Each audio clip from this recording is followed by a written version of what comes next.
Atas nama Bapa dan Putra dan Roh Kudus, amin. Shalom Aleichem bersama Mesia. Selamat bertemu kembali saudara dengan saya Archimandrit Romo Daniel Biantoro, Ketua Umum dan pendiri dari Gereja Ortodoks Indonesia.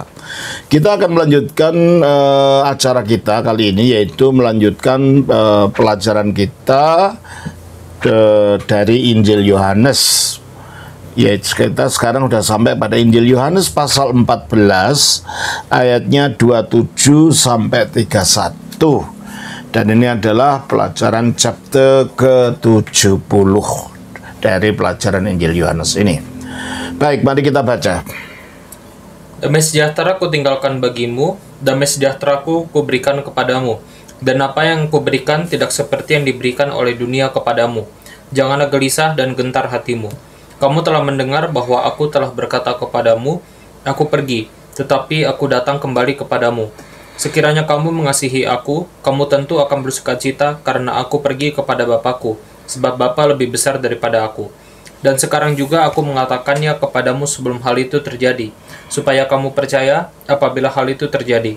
Tidak banyak lagi aku berkata-kata dengan kamu, sebab penguasa dunia ini datang, dan ia tidak berkuasa sedikit pun atas diriku. Tetapi supaya dunia tahu bahwa aku mengasihi Bapa dan bahwa aku melakukan segala sesuatu seperti yang diperintahkan Bapa kepadaku. Bangunlah, marilah kita pergi dari sini. Baik, terima kasih. Di dalam ayat ini Kristus mengatakan, damai sejahtera kutinggalkan bagimu. Kata damai sejahtera ini berasal dari kata Ibrani shalom dan bahasa Yunani irini. Nah, damai sejahtera kutinggalkan bagimu. Apa yang dimaksud ini? Dimaksud dengan kata ini, ya. Jadi sebagaimana sudah saya katakan bahwa damai sejahtera ini merupakan refleksi dari kata Ibrani shalom yang akhirnya menjadi cara memberikan salam satu sama lain, irini, ya, dalam bahasa Yunaninya sesudah Kristus bangkit. Coba kita baca dalam Yohanes 20 ayat 19 sampai 26. Ketika hari sudah malam, pada hari pertama minggu itu, berkumpullah murid-murid Yesus di suatu tempat dengan pintu-pintu yang terkunci, karena mereka takut kepada orang-orang Yahudi. Pada waktu itu datanglah Yesus dan berdiri di tengah-tengah mereka dan berkata, damai sejahtera bagi kamu. Nah, sebagai damai sejahtera bagi kamu. Menjadi salam sesudah kebangkitan Kristus. Mengapa begitu? Karena sesudah kebangkitan Kristus ini, Kristus telah menyelesaikan karya untuk mendamaikan manusia dengan Allah. Sebagaimana dikatakan di dalam Efesus pasal 2. Ayatnya yang ke-14. Karena dialah damai sejahtera kita. Karena dialah damai sejahtera kita. Terus? Yang telah mempersatukan kedua pihak. Yang telah mempersatukan kedua pihak, yaitu Yahudi dan non-Yahudi. Dan yang telah merubuhkan tembok pemisah. Yang merubuhkan tembok pemisah. Yaitu perseteruan. Dengan jalan apa? Ayat yang ke-15. Sebab dengan matinya sebagai manusia, ia telah membatalkan hukum Taurat dengan segala perintah dan ketentuannya, untuk menciptakan keduanya menjadi satu manusia baru di dalam dirinya, dan dengan itu mengadakan damai sejahtera. Terus? Dan untuk memperdamaikan keduanya di dalam satu tubuh dengan Allah oleh salib, dengan melenyapkan perseteruan pada salib itu. Terima kasih. Jadi, karena dialah damai sejahtera kita yang telah mempersatukan kedua pihak, yaitu Yahudi dan non-Yahudi, yang sebelum Kristus datang, Yahudi menganggap bahwa mereka lah bangsa pilihan Allah dan orang-orang di luar Yahudi sebagai orang-orang goyim yang orang luar daripada bangsa pilihan ini. Coba kita baca dalam Ulangan pasal yang ke-7. Ayatnya yang ke-6 sampai 8. Sebab engkaulah umat yang kudus bagi Tuhan Allahmu. Engkaulah yang dipilih oleh Tuhan Allahmu. dari segala bangsa di atas muka bumi untuk menjadi Iya toh? Jadi ayat itu aja. Ayat 8. Sebab engkaulah umat yang kudus bagi Tuhan Allahmu, engkaulah yang dipilih oleh Tuhan Allahmu. Sehingga dengan demikian, karena mereka merasa dipilih, mereka orang yang di luar Yahudi, yang disebut sebagai orang Goyim, itu di luar pilihan Allah itu. Disitulah terjadi perseteruan. Ada tembok antara orang Yahudi dan non-Yahudi. Di samping itu, ditambah lagi tembok itu adalah cara kehidupan orang Yahudi umpamanya. Orang Yahudi tidak boleh makan makanan tertentu. Bagaimana tertulis dalam Imamat 11. Sehingga dengan demikian membatasi hubungan secara sosial antara orang Yahudi dengan orang-orang non-Yahudi. Juga aturan-aturan Taurat yang lain yang membuat bangsa Yahudi itu menjadi bangsa eksklusif, itu akhirnya menjadikan perseteruan antara bangsa Yahudi dengan bangsa non-Yahudi. Oleh karena itu dikatakan di dalam Efesus tadi, ya, karena dialah damai sejahtera kita yang telah mempersatukan kedua pihak, yaitu non-Yahudi dan Yahudi dan non-Yahudi, dan yang telah merobohkan tembok pemisah. Jadi antara bangsa Yahudi dan non-Yahudi itu ada tembok pemisah, yaitu perseteruan. Perseteruan bagaimana? Bukan kebencian dalam arti itu, bukan. Perseteruan yang membuat orang ini tidak saling bisa bersatu. Tidak boleh makan bersama karena makanannya berbeda, tidak boleh ini, tidak boleh itu, ya. Dan itu adalah melalui aturan-aturan di dalam hukum Taurat. Maka dikatakan ayat 15, sebab dengan matinya sebagai manusia, ia telah membatalkan hukum Taurat. Bukan berarti seluruh Taurat dibatalkan dalam pengertian tidak berguna lagi. Karena Kristus mengatakan di dalam Matius 5 ayat 17, janganlah kamu menyangka bahwa aku datang untuk meniadakan hukum Taurat atau kitab para nabi. Aku datang bukan untuk meniadakannya, melainkan untuk menggenapinya. Dia tidak meniadakan Taurat, tapi menggenapi janji-janjinya Taurat. Mesias akan datang, janji keselamatan, semuanya yang dijanjikan Taurat dalam nubuat-nubuatnya itu digenapi dalam Yesus. Jadi dalam arti itu Kristus memang tidak meniadakan Taurat, tetapi ada hukum-hukum ritual yang membuat bangsa Yahudi dan bangsa non-Yahudi itu akhirnya menjadi bermusuhan, ada tembok. Dan hukum-hukum ritual Taurat ini telah digenapi dalam Yesus ketika dia mati di atas salib. Sebagaimana dikatakan dalam Kolose pasal 2 ayat 14. Dengan menghapuskan surat hutang. Nah, karena ada hukum dan orang tidak bisa menggenapi atau menunaikan tuntutan hukum itu, maka seolah-olah manusia itu berhutang kepada Allah. Jadi ada surat hutang karena manusia tidak mampu untuk menggenapi tuntutan Taurat itu. Nah, tuntutan Taurat ini artinya manusia taat kepada perintah Taurat, tapi manusia tidak mampu. Tuntutan Taurat ini telah digenapi dengan Yesus melalui ketaatannya dengan mati di atas salib. Coba kita baca dalam Filipi 2 ayat 8. Dan dalam keadaan sebagai manusia, ia telah merendahkan dirinya. Ya, merendahkan dirinya. Dan taat sampai mati. Taat sampai mati. Bahkan sampai mati di kayu salib. Jadi matinya di kayu salib itu wujud ketaatan. Padahal tuntutan Taurat adalah ketaatan itu. Oleh karena itu kembali kepada Kolose pasal 2 ayat 14 tadi. Dengan menghapuskan surat hutang. Nah, karena tuntutan Taurat tidak dipenuhi oleh manusia, tidak ditunaikan manusia punya surat hutang.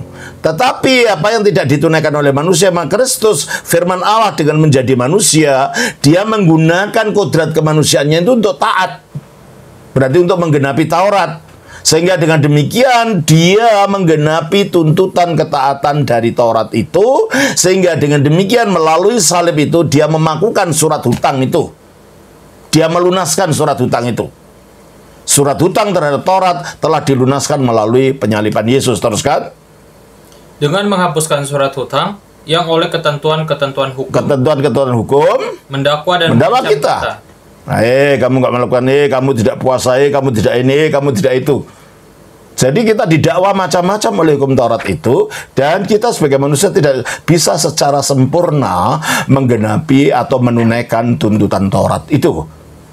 Nah, inti dari tuntutan Taurat itu digenapi oleh Yesus secara mutlak melalui ketaatannya dengan mati di atas salib. Oleh karena itu, kembali dalam ayat itu, maka sekarang surat hutang itu dipakukan di atas salib itu. Terus kan? Dan itu ditiadakannya dengan memakukannya pada Dan kayu itu salib. ditiadakannya dengan memakukannya di atas salib.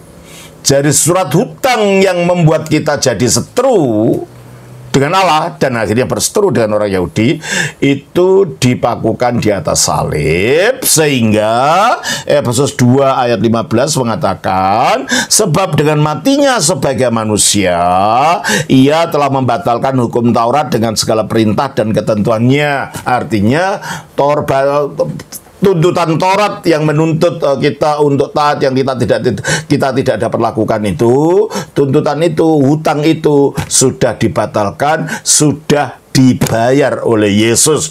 Bukan berarti Yesus datang untuk total membubarkan Taurat, enggak. Kan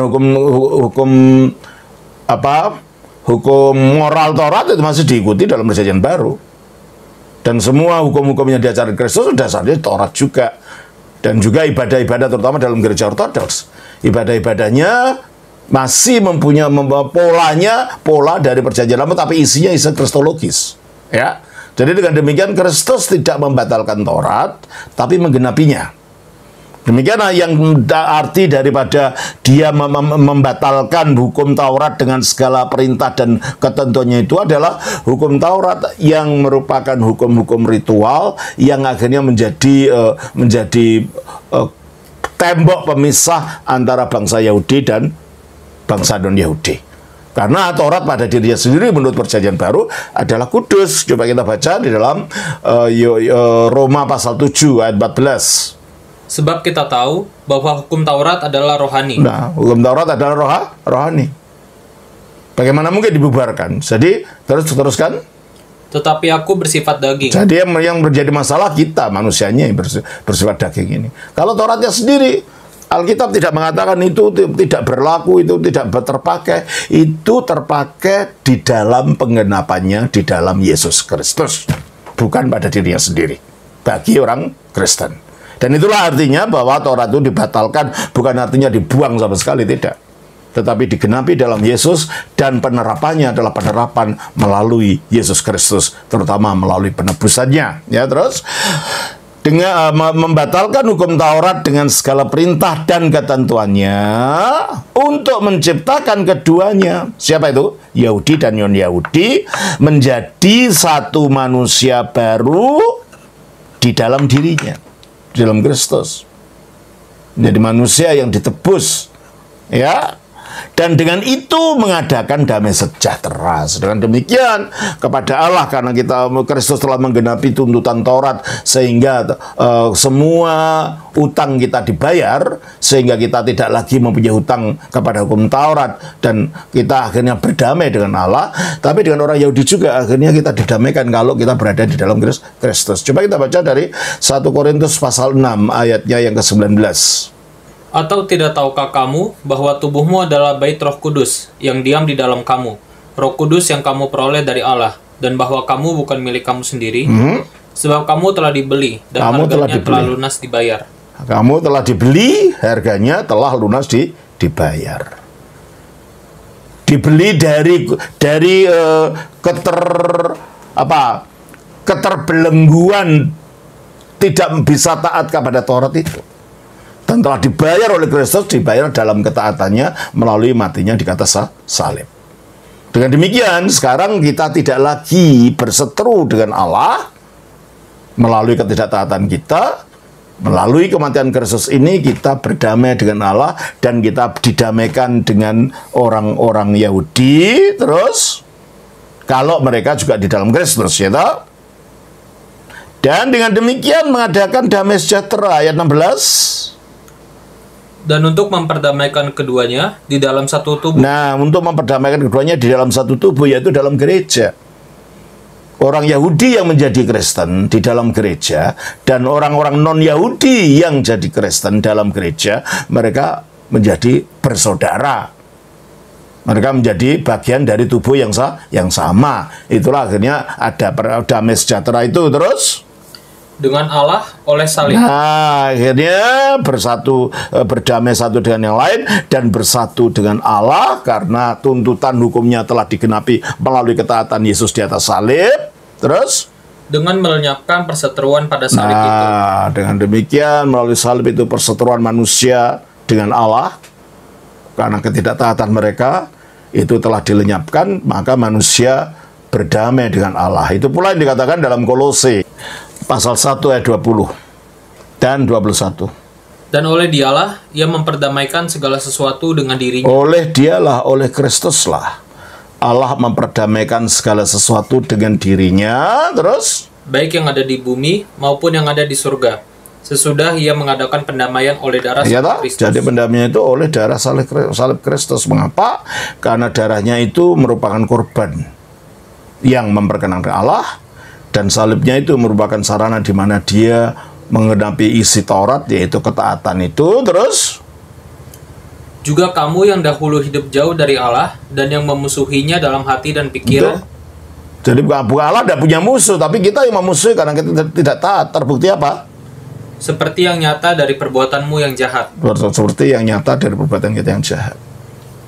Bahwa kita berbuat jahat, bertentangan dengan hukum Taurat, berarti kita melawan hukum Taurat itu, melawan hukumnya Allah, berarti melawan Allah itu. Jadi kita yang memusuhi Allah. Terus ada dua. Sekarang diperdamaikannya di dalam tubuh jasmani Kristus. Di dalam tubuh jasmani Kristus oleh kematiannya. Jadi kematian Kristus ini yang memberikan damai sejahtera. Itulah sebabnya kembali kepada Yohanes tadi, damai sejahtera ku tinggalkan, dan kata-kata damai sejahtera itu diucapkan setelah dia bangkit. Damai sejahtera bagimu, karena melalui kematian dan kebangkitannya dia telah menciptakan damai sejahtera itu, ya. Ini secara hubungan teologis antara manusia dengan Allah, ya. Kita baca lagi dalam Yohanes pasal yang ke-14, ya. Ayatnya yang ke-27. Damai sejahtera ku tinggalkan bagimu, damai sejahteraku ku berikan kepadamu. Oke, damai sejahtera ku tinggalkan bagimu. Nah, ini damai sejahtera antara manusia dengan Allah, damai sejahtera antara orang pilihan dan non pilihan. Tetapi juga ini berarti pada tingkat individu perorangan ini adalah suatu damai sejahtera yang tidak dikenal oleh orang yang tidak beriman pada Kristus, yang akhirnya membuat orang itu mempunyai kekokohan di dalam menghadapi permasalahan-permasalahan, di dalam menghadapi kesulitan-kesulitan kehidupan dan semuanya, sehingga orang itu bisa mempunyai rasa tenang, damai, dan ini adalah damai yang dapat menghilangkan ketakutan. Contohnya dikatakan dalam Filipi 4 ayat 7. Damai sejahtera Allah yang melampaui segala akal akan memelihara hati dan pikiranmu dalam Kristus Yesus. Ini damai sejahtera yang dimaksudkan. Juga damai yang akan juga memerintah hati orang percaya, dan akhirnya ada keselarasan, ada harmoni antara satu dengan yang lain. Kolose 3:15. Hendaklah damai sejahtera Kristus memerintah dalam hatimu. Ini yang memerintah dalam hati. Terus karena untuk itulah kamu telah dipanggil menjadi satu tubuh, dan bersyukurlah di dalam gereja. Nah, dan damai sejahtera ini nanti baru mendapatkan pemenuhannya secara total, yaitu pada waktu Kristus datang yang kedua kali. Jadi ini damai sejahtera yang berbeda daripada damai sejahtera yang diberikan oleh dunia ini. Makanya dikatakan damai sejahtera ku tinggalkan bagimu. Maksudnya damai sejahtera yang itu tadi. Damai sejahteraku kuberikan kepadamu. Jadi damai sejahtera ilahi yang ada dalam Kristus itu yang diberikan kepada orang yang percaya kepadanya. Dan apa yang kuberikan tidak seperti yang diberikan oleh dunia kepadamu. Nah, kalau dunia damai sejahtera semu, ya, dengan pesta pora, dengan hiburan, dengan itu. Ini bukan damai seperti itu. Ini damai ilahi yang ada memerintah batin manusia, yang akhirnya nanti digenapi di dalam kedatangan Kristus, karena ini damainya Kristus sendiri. Ya. Selanjutnya, janganlah gelisah dan gentar hatimu, ya, karena itu seperti yang telah kita bahas pada Yohanes 14 ayat 1. Kristus mengatakan, ya, janganlah gelisah hatimu. Mengapa? Ya, karena mereka sebentar lagi akan ditinggal gurunya. Dan mereka belum tidak tahu, tidak mengerti meskipun sudah diberitahu oleh gurunya bahwa gurunya akan bangkit lagi. Mereka merasa ditinggalkan demikian, mereka porak-poranda pada saat itu, mereka ada rasa gentar dan ada rasa takut, ada rasa gelisah. Oleh karena itu, oleh Kristus diberi rasa damai ini, dan itu terbukti sesudah Kristus bangkit. Para murid yang ketakutan itu menjadi orang-orang yang berani memberitakan Injil, menghadapi aniaya pun mereka tidak takut. Mereka tidak diteror oleh ancaman-ancaman para pemimpin agama waktu itu, diteror oleh kekuatan politik negara waktu itu, diteror oleh orang-orang yang tidak percaya. Mereka tetap memberitakan Injil karena mereka mempunyai damai ini. Dan tidak ada satupun yang dapat menggoncangkan kedamaian yang ada di dalam diri mereka ini, karena itu adalah damai ilahi yang mereka terima. Terus ayat yang ke-28. Kamu telah mendengar bahwa aku telah berkata kepadamu, aku pergi, tetapi aku datang kembali kepadamu. Sekiranya kamu mengasihi aku, kamu tentu akan bersukacita karena aku pergi kepada Bapakku, sebab Bapa lebih besar daripada aku. Kamu telah mendengar. Ya, mendengar dari kata-kata Kristus sendiri kan, bahwa aku telah berkata kepadamu, aku pergi. Pergi kemana? Pergi ke alam kematian dong. Dan juga nantinya akan pergi ke surga. Nah, tapi di sini adalah pergi kematian, mereka akan ditinggalkan para rasul ini. Aku pergi, tetapi aku datang kembali kepadamu. Kapan? Waktu dia bangkit. Waktu dia bangkit, Kristus datang lagi. Oke? Sekiranya kamu mengasihi aku, kamu tentu akan bersukacita. Karena aku pergi kepada Bapakku. Nah, ini berbicara setelah bangkit pun mereka ditinggalkan lagi karena dia pergi kepada Bapa. Sebab Bapa lebih besar daripada aku. Ya. Kata-kata Bapa lebih besar daripada aku ini bukan berarti bahwa Kristus itu mengakui dirinya lebih rendah dari Bapa. Karena dalam banyak ayat-ayat sebelumnya dia menyatakan Bapa itu dihormati seperti Kristus juga dihormati. Hormatnya Kristus itu hormat yang sama dengan Bapa. Dengan demikian kita baca di dalam Yohanes 5 ayat yang ke-23, kita baca. Supaya semua orang menghormati anak, sama seperti mereka menghormati Bapa. Ya, kalau orang menghormati anak sama seperti menghormati Bapa, padahal menghormati Bapa itu artinya menyembah Bapa. Berarti kalau anak menuntut supaya manusia menghormati dia sama menghormati Bapa, berarti dia menunjukkan tidak ada lebih rendah dari Bapa. Dia satu dengan Bapa dalam kemuliaan karena dia satu dalam Bapa sebagai firman-Nya. Jadi kalau begitu ini tidak berbicara bahwa Yesus itu lebih rendah dari Sang Bapa. Tetapi dia mengatakan bahwa jika murid-muridnya itu mengasihi dia, mereka tidak akan ragu-ragu untuk mengizinkan dia pergi kepada Bapa. Karena dia kembali kepada alam di mana yang tadinya itu memang tempatnya, dan dia akan kembali kepada kemuliaan yang penuh yang tadinya ditinggalkan. Karena sebelum itu dia telah punya kemuliaan di hadirat Bapa. Coba kita baca sebelum dunia ada, kita baca dalam Yohanes 17 ayat 5. Oleh sebab itu, ya Bapa, permuliakanlah aku padamu sendiri dengan kemuliaan yang kumiliki di hadiratmu sebelum dunia ada. Jadi sebelum dunia ada, dia telah mempunyai kemuliaan di hadirat Bapa, dan dia kembali ke situ, dia kembali dalam kemuliaan itu.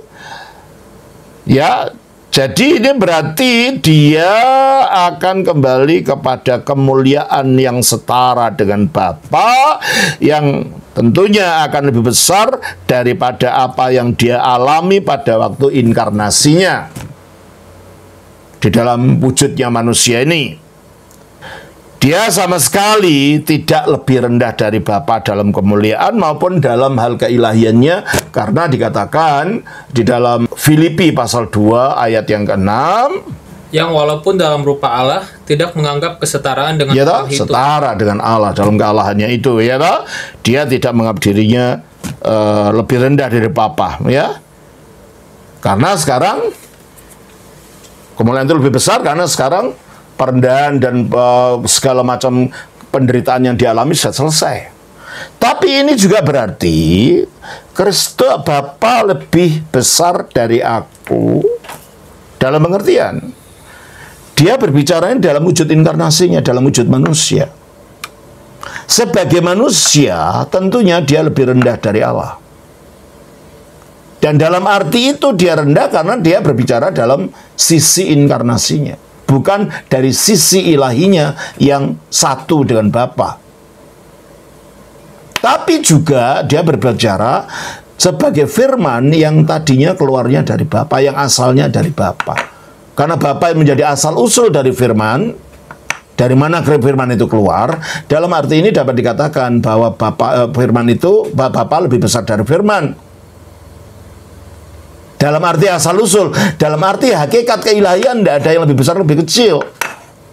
Firman tetap memiliki hakikat ilahi yang sama dengan Bapa. Pada mulanya adalah firman. Firman itu bersama-sama dengan Allah, artinya di dalam Allah. Firman itu adalah Allah, maksudnya memiliki hakikat keilahian yang sama dengan Allah. Dalam hal keilahiannya, dia tidak lebih rendah dari Bapa. Tapi dalam hal dari mana dia berasal, dia keluar dari Bapa, dalam arti inilah dikatakan Bapa lebih besar. Coba kita baca di dalam Yohanes pasal yang ke-8 ayat 42. Kata Yesus kepada mereka, "Jikalau Allah adalah Bapamu, kamu akan mengasihi aku, sebab aku keluar dan datang dari Allah." Karena aku keluar dari Allah. Kalau keluar dari Allah, jadi Allah Bapa ini menjadi asal usul keberadaannya yang kekal, di mana dia juga tinggal di dalam Bapa itu. Dalam artilah dia dikatakan sebagai Bapa lebih besar. Oke? Dan itu juga dikatakan di dalam 1 Korintus 11 ayat 3. Tetapi aku mau supaya kamu mengetahui hal ini, yaitu kepala dari tiap-tiap laki-laki ialah Kristus, kepala dari perempuan ialah laki-laki, dan kepala dari Kristus ialah Allah. Ya, kepala dari Kristus Allah, karena Kristus keluarnya dari Allah. Meskipun keluar dari Allah, dia tetap satu di dalam Allah. Bapa di dalam aku di dalam Bapa. Jadi ini tidak ada subordinasianisme, merendahkan Kristus, tidak. Ini hanya cara bagaimana Kristus itu berasal turun ke dunia itu dari Bapa. Tapi dalam keilahiannya, karena Kristus tidak pernah terpisah dari Bapa, dalam keilahiannya dia tetap sama dengan Bapa, tidak lebih rendah dari Bapa. Kita dalam Gereja Ortodoks, kita tidak percaya subordinasianisme, bahwa Kristus, firman, anak Allah itu lebih rendah keilahiannya dari Bapa. Terus ayat yang ke-29.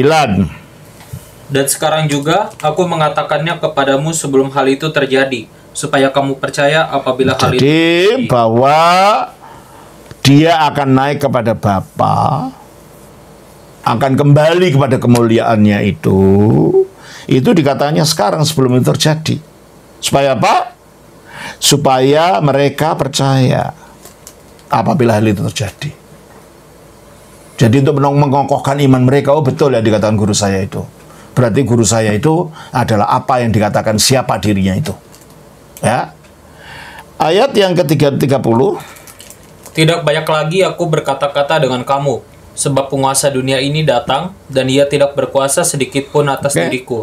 Tidak banyak lagi aku berkata kepadamu. Ya, kan sebentar lagi dia mau disalibkan. Ini kan masih di ruang atas ketika selesai perjamuan kudus. Dan sudah itu dia ke Taman Getsemane dan ditangkap di sana. Esok paginya disalibkan, kan gitu. Jadi sudah tidak banyak yang dikatakan. Secara kronologi waktu pun tidak banyak waktunya untuk dapat mengatakan lagi. Sudah cukup apa yang selama itu diajarkan itu. Tidak banyak lagi aku berkata dengan kamu, sebab penguasa dunia. Siapa ini? Iblis. Ini datang untuk apa? Datang pertama untuk memprovokasi para pembencinya, untuk pertama melalui Yudas Iskariot, kan? Coba kita baca di dalam Yohanes 13 ayat yang kedua.